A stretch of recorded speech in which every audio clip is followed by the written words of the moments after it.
آپ کو یاد ہوگا 2014 میں جب میں الیکشن لڑا تو تقریباً 2 سال ہی رہی نا گورنمنٹ حکومت ایز اے ایم ایل اے.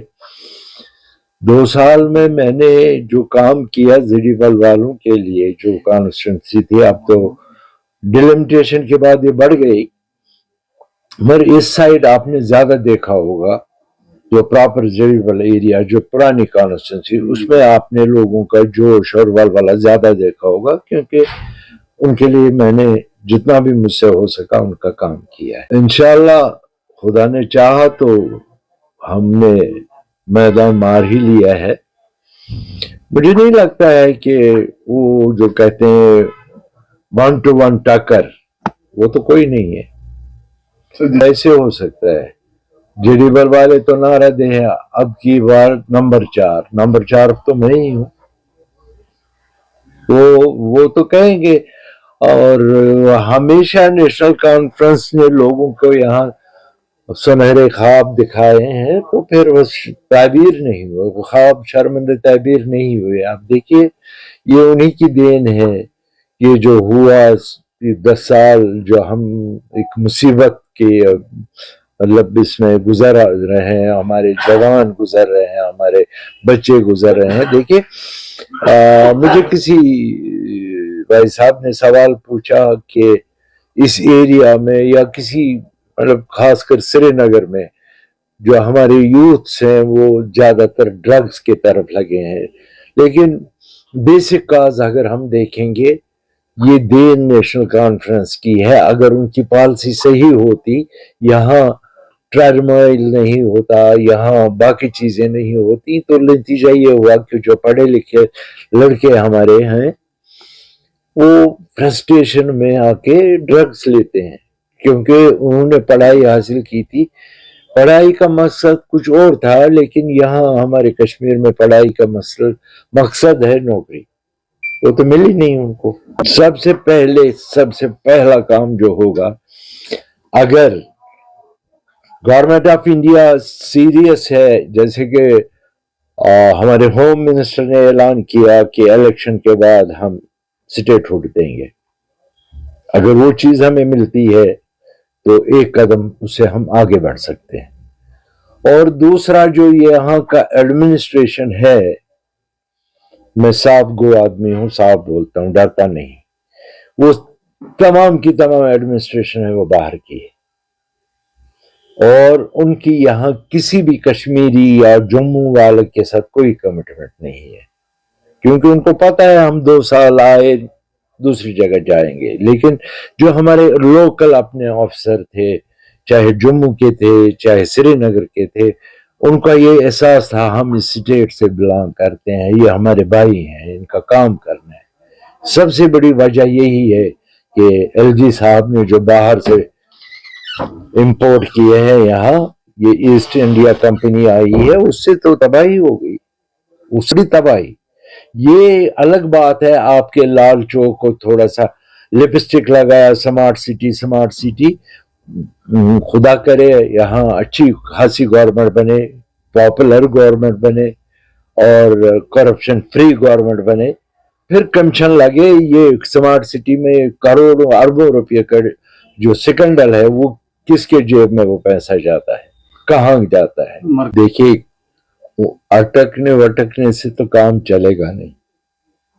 اگر وہ کہتے ہیں کہ سب کا ساتھ سب کا وکاس، پھر تو یہ چھوٹی چھوٹی چیزیں ان کو اگنور کرنی ہی پڑے گی. ٹائم آیا ہے، ٹھیک ہے ہمارے لڑکوں نے غلطیاں کی ہیں، پتھراؤ کیا ہے، مانتا ہوں میں، لیکن اس کا مطلب یہ نہیں کہ اگر کسی لڑکے نے وہ جرم کیا ہے کہ زندگی بھر اس کو ہم سزا دیں، یہ تو انصاف نہیں ہے. سب سے بڑا جرم یہاں قتل ہے، اس کا بھی ازالہ ہوتا ہے. یہ تو قتل نہیں، یہ پتھراؤ تھا. اگر امت شاہ جی نے کہا کہ کشمیر کے حالات سدھر گئے ہیں، سب کچھ ٹھیک ہو گیا ہے، اب وہ پتھراؤ نہیں ہے، کچھ نہیں ہے، جن لڑکوں نے کیا یا کرتے تھے ان کو احساس ہوا کہ ہم نے غلط کیا. اگر ان کو یہ احساس ہے کہ ہم نے غلط کیا تو ان کو معافی دینی چاہیے، ان کو ان کے کیس ختم کرنے چاہیے۔ یہ ایک ایسی لٹکتی ہوئی تلوار ان کے سر پر ہے، کہیں بھی یہاں کوئی ایونٹ ہوتا تو کنسرن ایس ایچ او ان سبوں کو فون کر کے تھانے میں بلاتا ہے۔ یہ دیکھیں کتنی ذہنی عذاب ہے ان بچوں کے لیے، وہ پریشان ہے کہ ابھی آتا ہے فون، صبح بلایا شام کو بلایا۔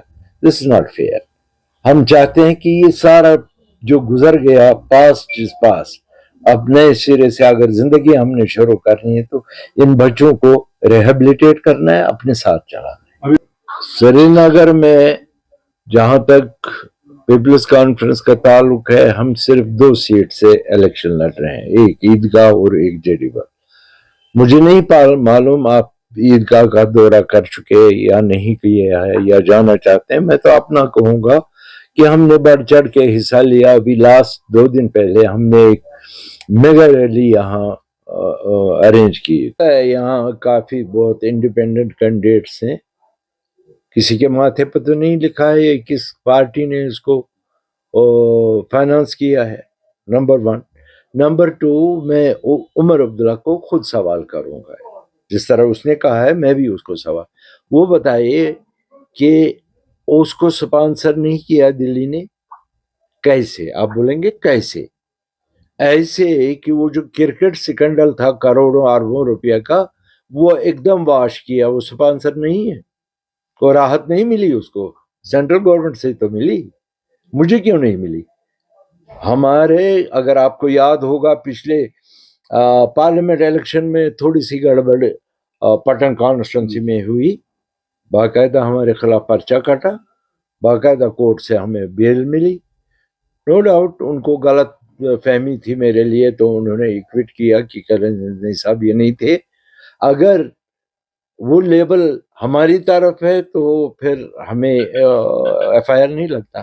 عمر عبداللہ صاحب کو ایف آئی آر لگنا چاہیے تھا جب انہیں یوسف کو مارا، اس وقت ان کو دلی کا آشیرواد تھا، قتل پر تو ایف آئی آر لگتا ہے، ان کو کیس بھی درج نہیں ہوا یوسف شاہ کا، جس کو اپنے گھر میں مار کے پھر اپنے یہاں کنٹرول روم میں کہا نہیں جی اس کو ہارٹ اٹیک ہو گیا، یہ ہو گیا، برین ہیمریج ہو گئی۔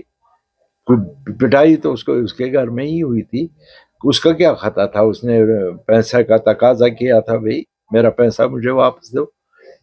یہ عمر عبداللہ، فاروق صاحب، یہ تو تمہیں بتاتے رہتے ہیں، یہ کوئی نہ کوئی شغل بتاتے ہیں۔ آپ دیکھیے، آپ نے خود دیکھا، میں نے بار بار کہا کہ فاروق صاحب کبھی اپنا پورا واضح نہیں کر سکتے ہیں کہ وہ چاہتے کیا ہے، ان کا مدعا کیا ہے۔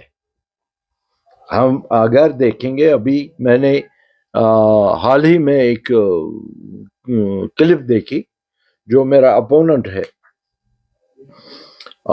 وہ کہتا ہے کہ جب چیف منسٹر عمر صاحب تھے تو میں ان کا پولیٹیکل سیکرٹری تھا، جو بھی آفیسر آتا تھا وہ پہلے مجھ سے ملتا تھا، جب میری کنسلٹ ہوتی تھی تب جا کے وہ سی ایم سے ملتا تھا۔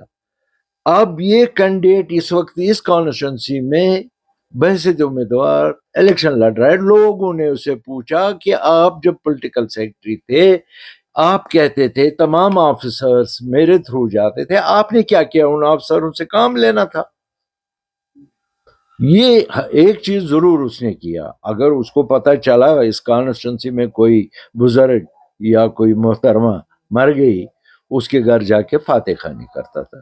اس کا سسٹم یہی ہے، جو مرے اس کے گھر جاؤ فاتح کرو، وہ نہیں فاتح پر کتنا کام کریں گے کیا نہیں کریں۔ پریکٹیکلی مجھے بتایا میرا اپوننٹ کیا کام کیا ہے، کہاں پر کیا، ایک مثال وہ دے دے۔ میں دعوے کے ساتھ کہتا ہوں کہ اگر وہ نے ایک جگہ ثابت کر دیا کہ میں نے کسی جگہ، کسی محلے، کسی علاقے میں کوئی کام کیا ہے، میں آپ کے سامنے کنفیس کرتا ہوں، میں اسی وقت اس کے حق میں دستبردار ہو جاؤں۔